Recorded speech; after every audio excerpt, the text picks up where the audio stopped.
Bonsoir, merci d'être avec nous. Voici les titres. Drôle d'endroit pour une rencontre sur la plage de Camier. Les promeneurs tombent nez à nez avec un char de la Seconde Guerre mondiale. Une réapparition qui intrigue évidemment. L'engin sera désablé avant vraisemblablement d'être exposé. La curiosité des promeneurs. Reportage à Camier, Yves Azernal, Pascal Maillot.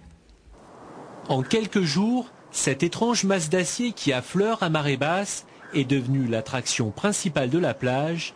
La bête, un char d'assaut dépourvu de tourelle, suscite bien des interrogations sur la côte, plus habituée, quand il s'agit de la Seconde Guerre mondiale, aux obus et aux munitions qu'il faut faire exploser. Vraiment pas l'habitude de retrouver de chars sur les plages comme ça, surtout ici. Bon, qu'on retrouve un char sur une plage du débarquement, oui, mais dans le Pas-de-Calais, c'est vraiment très rare, surtout un char français.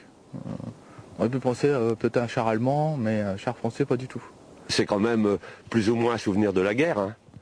Et puis bon, moi je suis né en 42, alors franchement ça m'intéresse.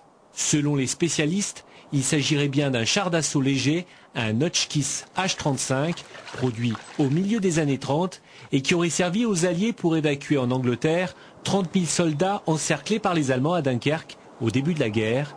Un modèle relativement rare. Il n'en resterait que 3 ou 4 exemplaires au monde. Un vestige de la dernière guerre, je pense que c'est quand même quelque chose de très important. On souhaiterait quand même pouvoir le récupérer.